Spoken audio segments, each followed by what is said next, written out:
Sekarang ini kan baru ada isu. Berapa menteri mau mundur.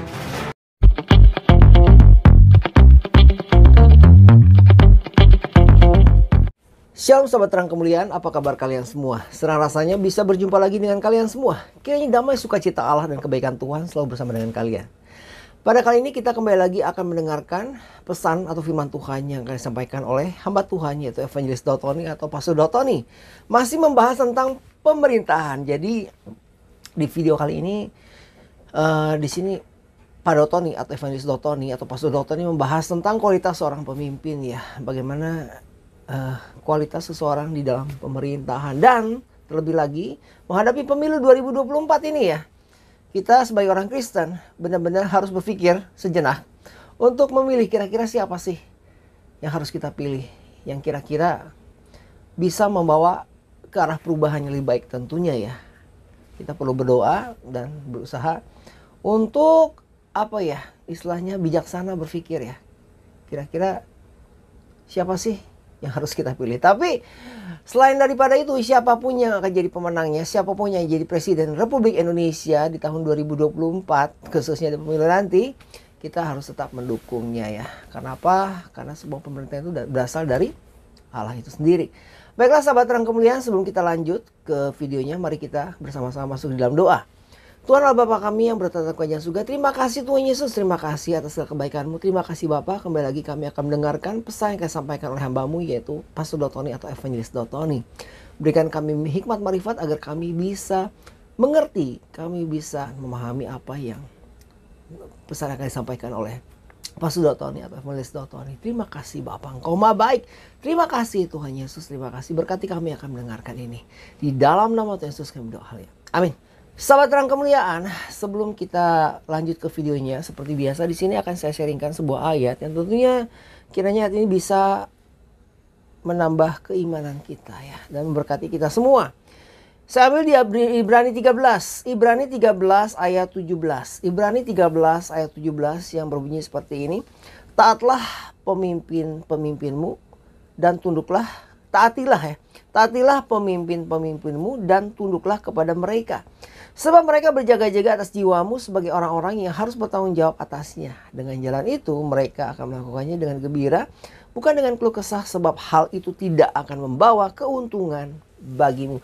Jadi di ayat tersebut di Ibrani tadi ya, di Ibrani 13 ayat 17 mengatakan bahwa kita harus mentaati pemerintahan atau kita harus mentaati pemimpin kita. Karena mereka semua itu adalah, bagaimanapun juga itu adalah pilihan Tuhan. Nah sahabat terang kemuliaan, terlalu banyak saya ucapkan kepada kalian semua, terima kasih atas dukungannya selama ini dalam channel terang kemuliaan. Dukung terus channel terang kemuliaan dengan cara apa? Tentunya dengan cara subscribe dan bagikan video-video kepada yang lain, agar kiranya channel terang kemuliaan bisa menjadi berkat untuk orang banyak. Sahabat terang kemuliaan, mari langsung saja kita saksikan pesan yang akan disampaikan oleh Evangelis Dotoni atau Pastor Dotoni. Selamat menyaksikan.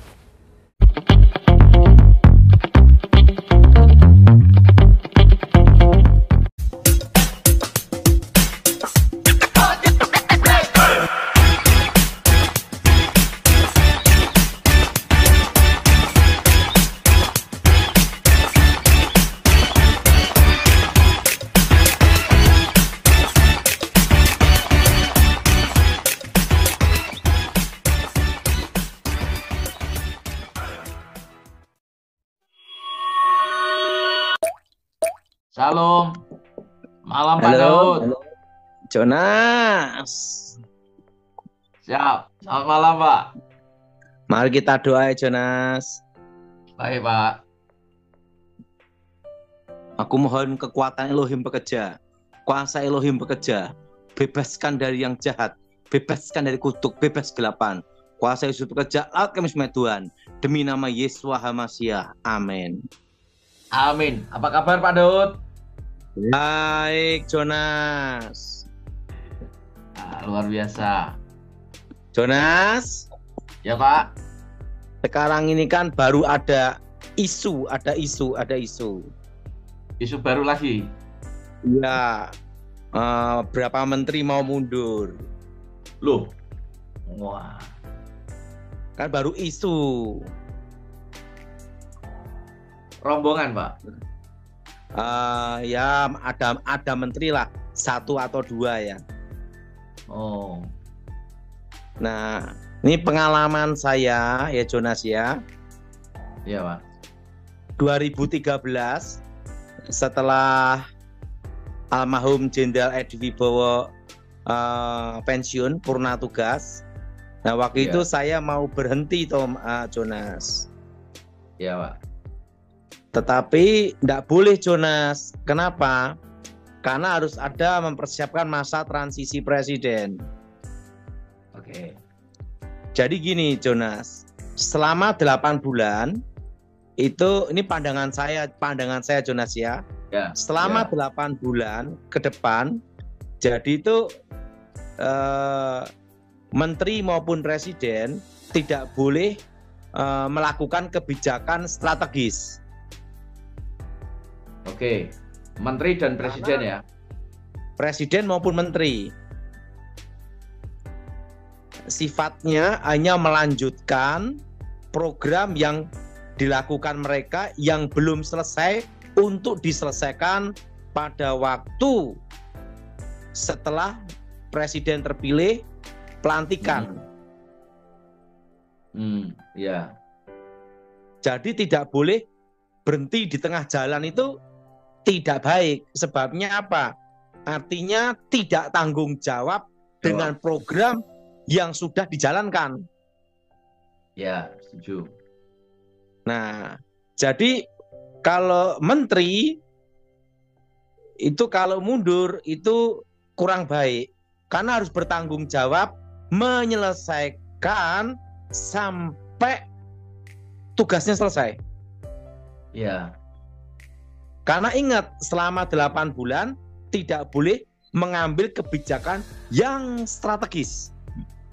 Ya, hanya melanjutkan ya Pak ya. Menyelesaikan. Ya, menyelesaikan. Jadi ibaratnya karena seperti Pak Presiden, Pak Jokowi Dodo itu ya, itu dia harus sudah siap-siap berapa bulan lagi untuk packing barang-barangnya. Oh. Karena harus siap untuk keluar dari istana. Nah, kan Iya Pak. pergantian presiden. Ya. Nah, presiden yang baru yang ke istana kan. Iya. Tapi itu setelah otomatis pelantikan Pak Jokowi sekarang kan sudah siap-siap untuk packing kan. Karena apa? Karena kan diganti presiden selanjutnya. Betul. Jadi sifatnya itu Pak Jokowi pun tidak boleh mengambil suatu keputusan strategis. Iya. Nah, kecuali ada pengecualiannya Jonas. Sesuatu yang urgent gitu Pak ya. Sangat urgent, yaitu misalnya perang atau terjadi pemberontakan atau terjadi kekacauan di dalam negeri atau di luar perang dengan luar negeri. Nah, itu baru mengambil keputusan strategis. Selama tidak ada yang namanya itu perang atau pemberontakan, terjadi mau chaos atau terjadi huru-hara, nah tidak boleh mengambil keputusan strategis. Karena kalau itu kan kasihan presiden yang ganti nanti, pusing. Yang terpilih. Ya. Yang terpilih. Nah, makanya waktu saya sama Pak almarhum Jenderal Edi Wibowo itu di stop, tidak boleh mundur. Oh. Nah, karena saya harus melanjutkan tugas itu sampai pelantikan presiden baru. Saya baru selesai. Dari situ saya baru mengerti, Jonas. Jadi kita ini kalau sudah mengabdi untuk negara harus bertanggung jawab dengan apa yang menjadi tugas kita sampai selesai. Nah, menurut Jonas gimana? Setuju Pak. Apalagi tugas untuk negara. Dan yang kedua, pantang bagi seorang prajurit atau seorang negarawan yang menjelekkan instansi yang dipimpinnya setelah mau keluar atau mundur. Nah, artinya dia tidak bertanggung jawab. Ya. Itu namanya pencitraan. Jadi seorang menteri atau presiden itu harus menyelesaikan program yang sudah dirancangkan sampai masa transisi selesai. Iya. Nah, itu namanya tanggung jawab.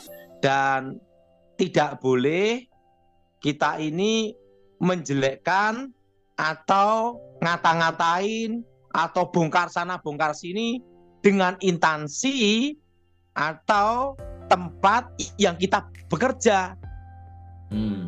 Ya. Itu ada yang namanya kode etik.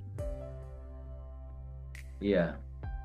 Nah, kalau dia bongkar boroknya sendiri instansinya, berarti kan dia gagal. Makanya mundur. Iya. Artinya mau cari kambing hitam. Oh. Bagaimana Makanya menurut isunya- Jonas? Makanya isunya ini ada beberapa yang mau mundur itu, Pak ya.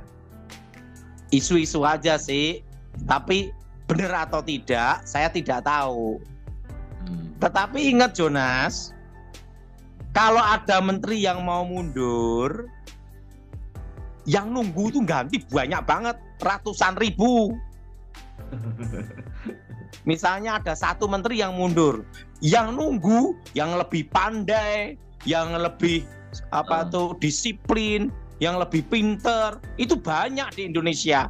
Tapi ada tapinya, tidak ada kesempatan atau belum ada kesempatan. Saya pun kalau disuruh jadi menteri ya mau, tapi ada tapinya, tidak akan milih saya karena saya tidak ada potensi. Tuh, potensinya Pak Daud kan banyak. Tidak ada potensi di situ untuk mimpin suatu lembaga gitu loh, Jonas. Karena saya kan tidak bisa manajemen gitu loh. Jadi kalau ada yang bargaining atau nakut-nakutin mau mundur, nah yang mau ganti itu ratusan ribu. Banyak. Bahkan lebih pandai, lebih pinter, lebih muda, lebih canggih. Jadi artinya tidak baik kalau seseorang itu mundur karena apa, Jonas? Tidak menyelesaikan tugasnya sampai selesai. Ya. Jadi seorang menteri atau seorang pejabat atau seorang prajurit dalam tugasnya harus menyelesaikan sampai selesai. Ya.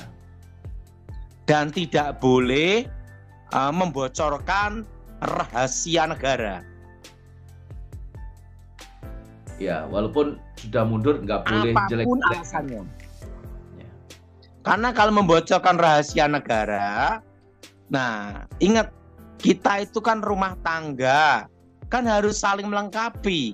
Kalau ada kelemahan harus kita berusaha untuk menyelesaikan supaya kelemahan itu menjadi berkat, betul? Betul, setuju Pak. Bukannya malah dibuka kemana-mana. Nah itu menunjukkan ketidakmampuan dan tidak tanggung jawab. Nah saya dulu Jonas waktu 2013 saya mau berhenti Jonas. Nah tapi almarhum Edi Wibowo berkata berarti Pak Daud tidak tanggung jawab.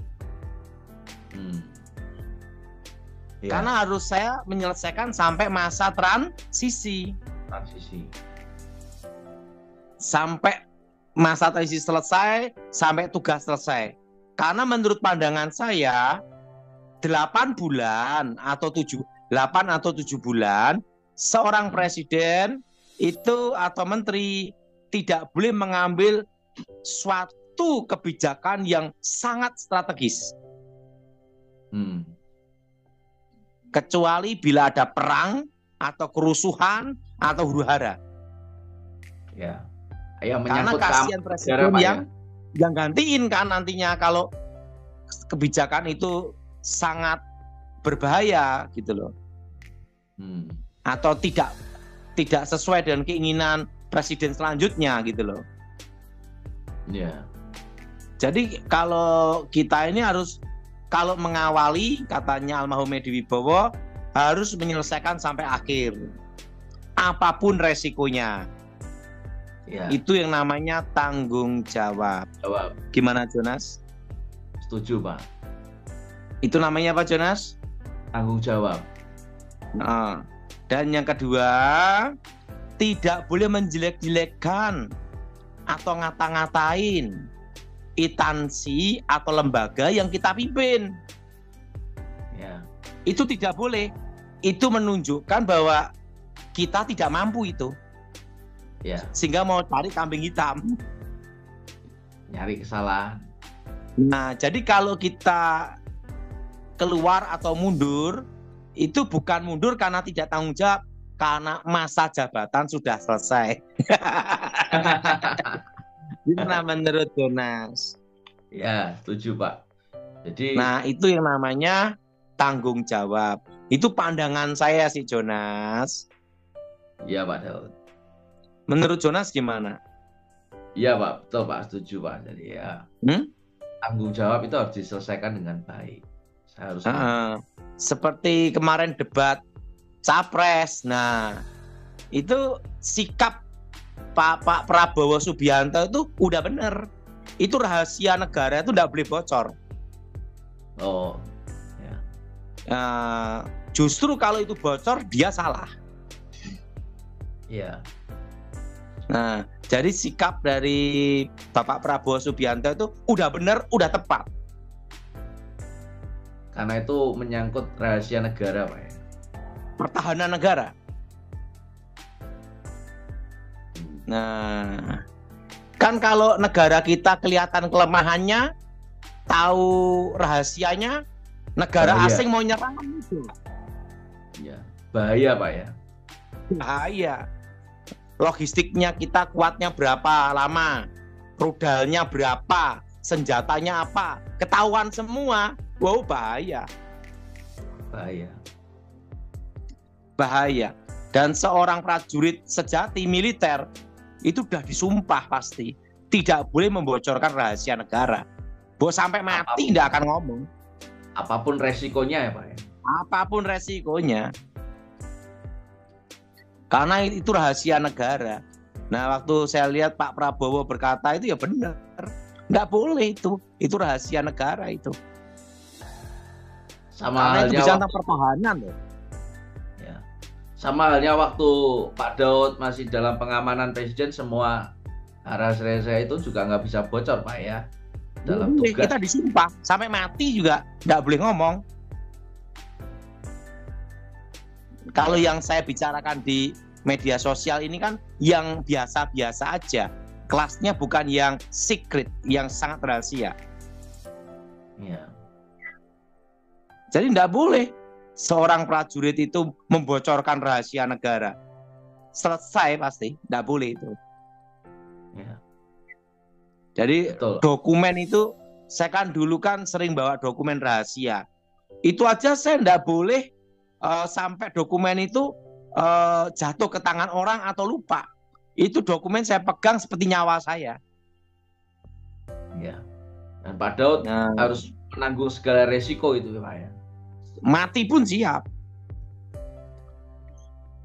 Gimana Jonas? Ya, Pak. Itu prajurit sejati, Pak, ya. Iya. Jadi sikap dari Bapak Prabowo Subianto itu udah tepat. Ya, Pak. Justru dia didesak apapun, dia berkata demikian itu tepat. Tetap nggak mau. Kalau dibuka bahaya. Ya. Ketahanan negara jadi bahaya. Senjata alat berat kita berapa, tanknya berapa, pesawatnya berapa, modelnya apa, rudalnya berapa, Itu dibongkar bahaya. Ya. Nggak boleh. Orang prajurit itu sampai mati nggak akan ngomong. Iya. Karena itulah jiwa Korsa. Itu namanya, apalagi bicara logistik, peralatan perang, senjata dari mana. Itu rahasia, nggak boleh. Belinya dari mana, jalurnya gimana, senjatanya gimana, modelnya gimana. Nah itu kalau lawan yang tahu kan bahaya. Iya, Pak. Nah, jadi kita harus membedakan antara sikap seorang patriotik, prajurit sejati, dengan seorang pengkhianat negara. Kalau pengkhianat negara, itu tukang buka rahasia negara. Nah itu pengkhianat. Ya, karena negara sendiri. Nggak boleh.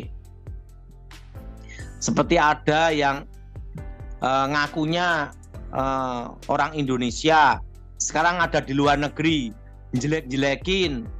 Nah, pejabat negara kita atau orang kita yang ada di Indonesia, itu salah, itu pengkhianat. Ya. Itu namanya apa, Jonas? Pengkhianat. Pengkhianat negara itu, pengkhianatan itu. Dan seorang pengkhianat tidak pantas ada di Indonesia. Ya. Jadi nggak boleh kita ini jelek-jelekan negara kita tuh nggak boleh. Ya. Nah kalau ada kelemahan negara kita harus berusaha bersatu memperbaiki, itu yang benar. Setuju, Pak. Bukan menjelek-jelekan. Gimana menurut Jonas? Setuju, Pak. Harus saling mendukung untuk negara. Bukan saling menjatuhkan atau cari kesalahan jadi kambing hitam. Nah, harusnya debat capres, debat cawapres itu harusnya membicarakan program, visi, misi, tujuan, bukan saling serang kanan kiri. Betul. Setuju. Nah, kalau mau serang kanan kiri sekalian aja adu tinju.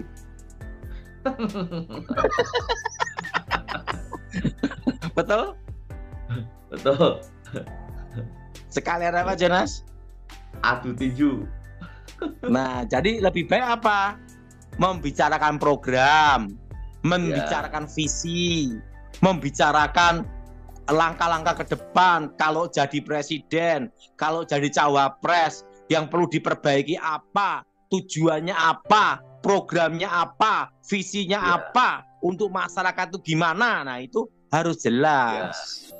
Setuju, Pak. Kalau misi perubahan, mau yang dirubah apa, yang mau dirombak apa, tujuannya apa, misinya apa, programnya apa, kekuatan hukumnya apa, prosedurnya gimana. Nah, itu penting. Setuju, Pak. Atau yang kedua, program untuk melanjutkan, yang perlu diperbaiki apa, sistemnya, bisa disempurnakan gimana, visinya ke depan, digital atau tetap online atau offline, atau programnya gimana, masalah perpajakan diperbaiki, independen atau bagaimana, pertahanan gimana, cara penyempurnaan kelanjutan dari presiden yang sekarang ini gimana, penyempurnaannya gimana. Karena saya perhatikan Pak Jokowi dalam program pembangunannya udah bagus. Iya. Hanya perlu apa? Untuk menyelesaikan, menyempurnakan, memperbaiki yang belum selesai. Betul? Betul. Jadi harusnya debat capres-cawapres itu bicara tentang program. Bukan saling serang, saling menjatuhkan gitu, Pak ya. Kalau saling serang kanan kiri, saling menjatuhkan, ya di dalam ring tinju. Betul? Betul? Betul. Tapi ngomong-ngomong Pak Daud cocok jadi menteri deh. Wah, saya enggak mau, Jonas. Karena saya tidak ada potensi di situ. Oh, Pak Daud ini banyak potensi, banyak talenta tersembunyi aja. Karena Jonas dulu itu saya itu bagian lapangan selalu jadi pengawal, Jonas. Justru itu banyak pengalaman, Pak Daud. Jadi atasannya kan dulu, atasan saya kan almarhum Ibu Ani Yudhoyono sama almarhum Edi Wibowo. Nah, Ya. kalau kawan saya yang selalu bicara ngobrol sama saya untuk membuat wawasan saya terbuka itu Letnan Jenderal Romulus Simbolon. Nah, beliau itu sekretaris Dewan Penasihat Presiden era Pak SBY. Nah, zaman itu kan saya selalu konsultasi, dan setelah itu selalu connect untuk hubungan antara dia dia kan di kantor, saya di lapangan, itu aja Jonas. Iya. Jadi operasi-operasi khusus ya pernah ngalami gitu loh. Jadi sebenarnya itu untuk menjadi seorang menteri itu harus siap menyelesaikan sampai selesai. Ya. Kan dia kan ada program. Betul, pasti. Dan dia ada rencana. Ya. Dan dia menjalankan rencana dan programnya. Nah, itu harus sampai selesai, Jonas.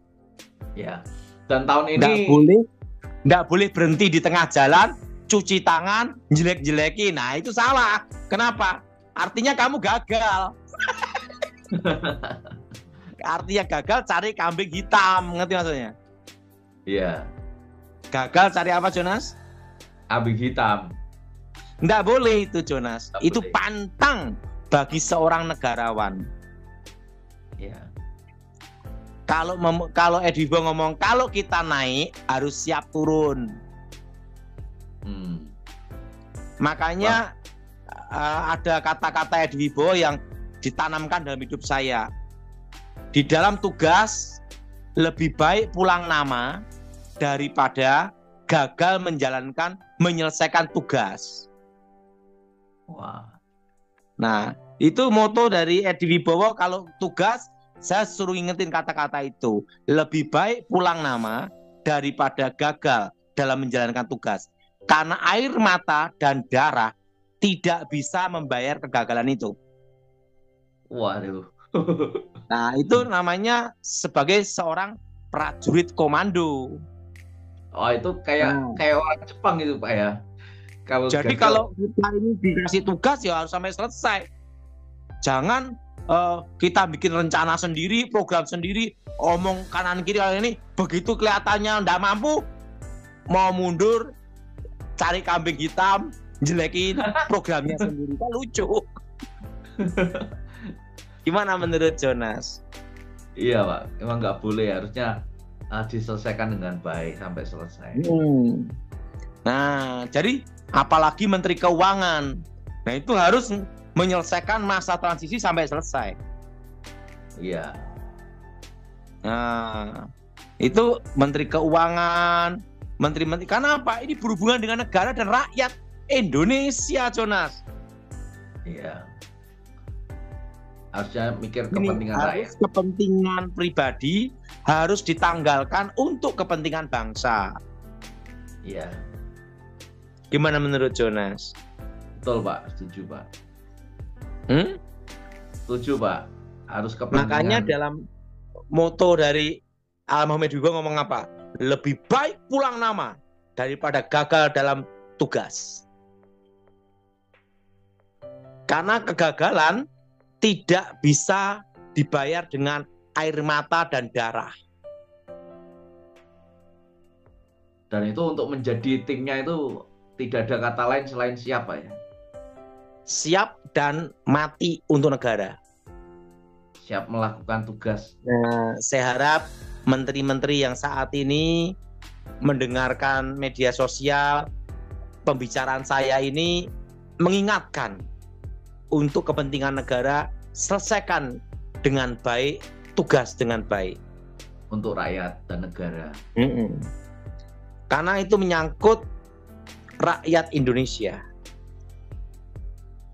Ya. Dan pesan saya, jangan menjelek-jelekan lembaga atau instansi yang dipimpinnya. Itu namanya bukan seorang negarawan. Ya. Harusnya dia memperbaiki, menyelesaikan programnya, lembaga, instansi yang dipimpinnya sampai selesai. Betul? Betul. Itu namanya tanggung jawab. Ya. Makanya Edi Wibowo selalu berkata kalau ngasih saya tugas, dia ngomong, prajurit komando. Perintah sudah jelas. Pertiwi memanggil kita. Nah itu. Nah, lebih baik pulang nama daripada gagal dalam tugas. Seperti saya ini, Jonas ya, kita ini ada di bawah sumpah untuk menjaga keluarga Bapak Presiden SBY. Nah, sampai sekarang pun saya itu tetap baik dan menjaga hubungan, menjaga Agus Harimukti Yudhoyono dan Mas Ibas. Ya. Mas Ibas itu sampai sekarang masih komunikasi dengan saya. Boleh ditanyakan bagaimana saya memegang sumpah. Ya. Nah, sekalipun almarhum Ibu Ani dan almarhum Edi Wibowo yang menyumpah saya supaya saya sumpah, dua ini sudah meninggal pun saya tetap memegang sumpah sebagai seorang prajurit. Iya. Sekalipun saya bukan militer. Dan satu-satunya sipil. Saya bukan militer dan satu-satunya sipil. Ya, waktu itu bisa masuk ke dalam tim pengamanan. Nah, jadi saya dipilih di antara 200 juta manusia kan berarti, Jonas. Satu-satunya apa? Sipil di antara pasukan elitnya elit. Nah, itu kan luar biasa, Pak.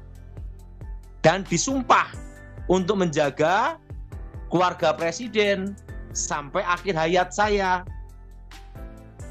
Ya, dan ini harus dipahami. Jadi sekalipun almarhum Ibu Ani sudah meninggal, Jenderal Edi Wibowo sudah meninggal, tetap saya menjaga kedua putra ibu.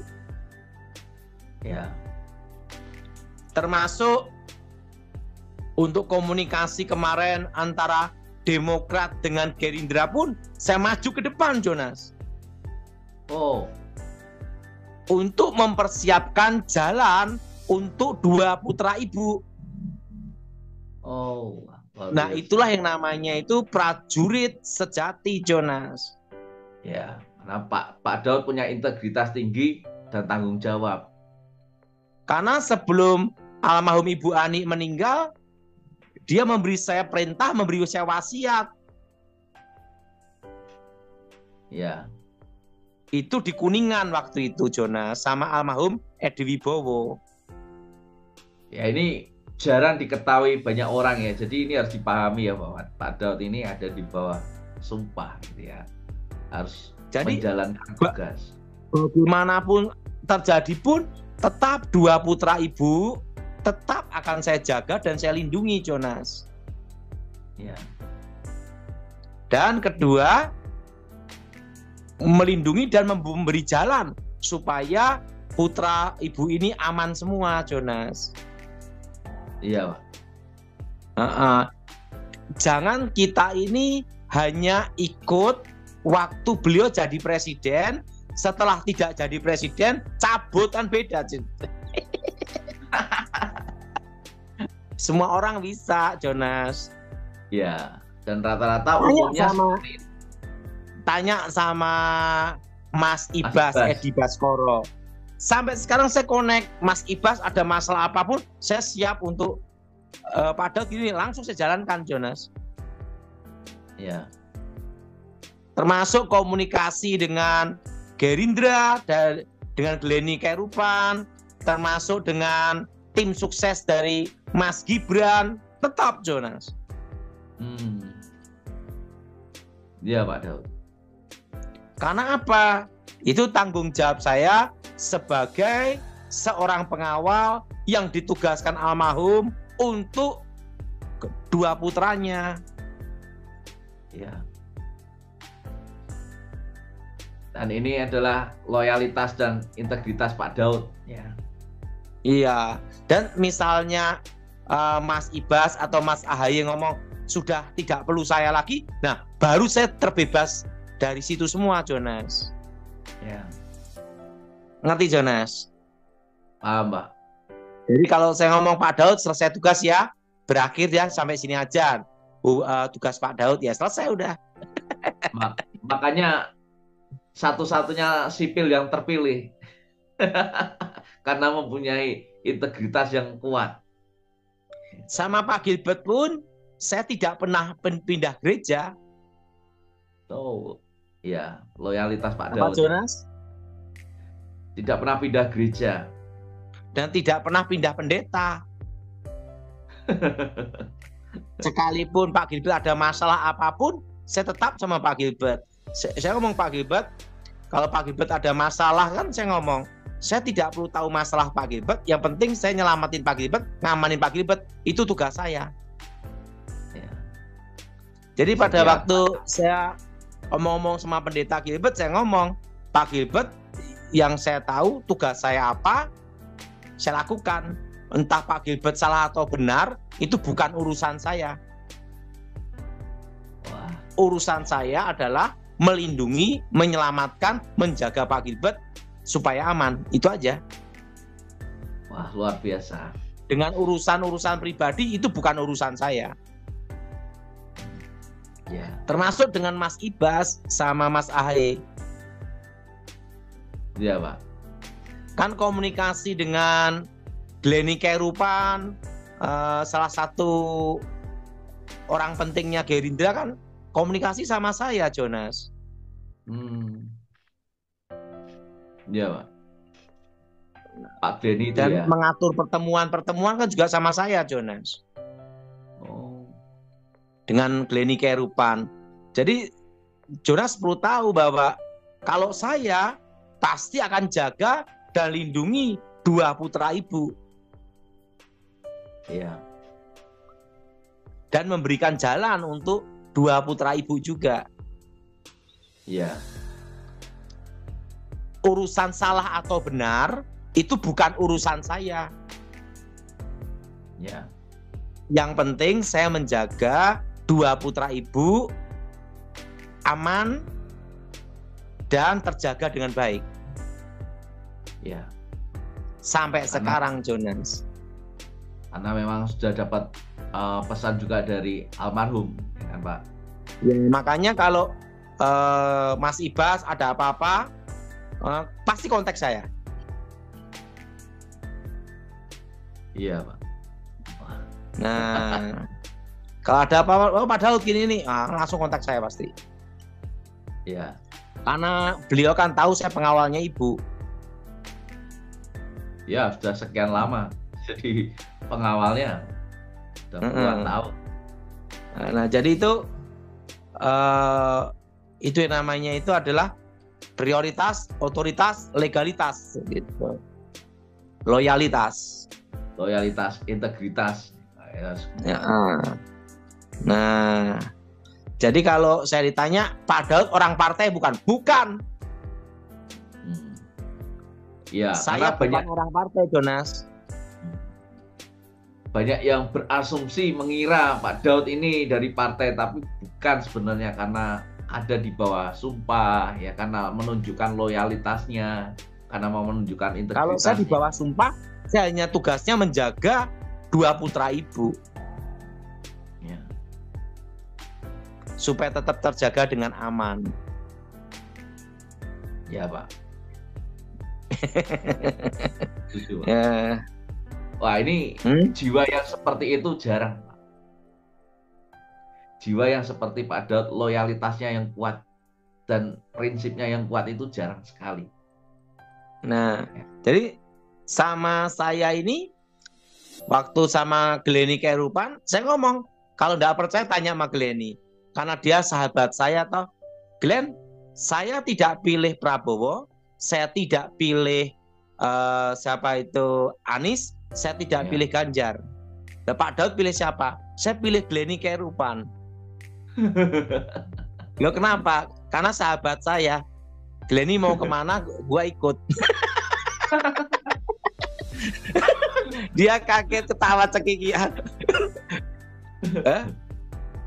Karena Glenny Kerupan itu sahabat saya hampir 20 tahun, Jonas. Waduh, udah lama. Jadi dia tanya, kau pilih siapa? Saya tidak pilih Prabowo, saya tidak pilih Anies, dan tidak pilih Ganjar. Nah, tapi pilih siapa? Pilih Glenny Kerupan. Artinya, Glenn, kamu maunya apa? Gua ikut.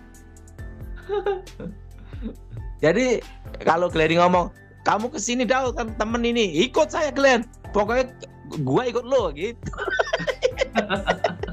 Saya ikut Glenny aja, gua nggak ikut mana-mana. Makanya Glenny sama saya ketawa cekikian. Dia udah ikut mana-mana, ikut gua katanya. Iya.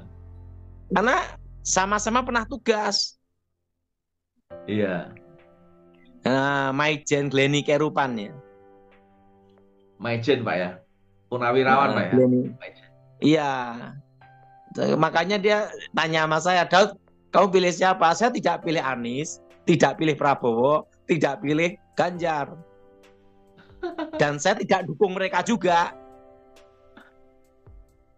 Saya pilih dan dukung Glenny Kerupan. Dia ketawa cekikian.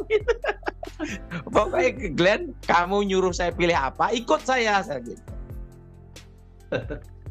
Karena apa? Karena kamu sahabat saya gitu. Ya. Kan kita ini lebih menghargai persahabatan, Jonas. Ya. Kalau Pak Daud jadi kandidat, saya juga memilih Pak Daud, apapun yang terjadi. Yang jelas, saya tidak mau jadi pejabat, tidak mau jadi menteri, karena tidak ada milih saya juga. Saya milih Pak, saya kan sahabat Pak Daud. Jadi Jonas, jadi kalau pandangan saya seperti itu. Sahabat terang kemuliaan, itulah tadi pesan yang telah disampaikan oleh Evangelis Dotoni, Pastor Dotoni ya, tentang pemimpin.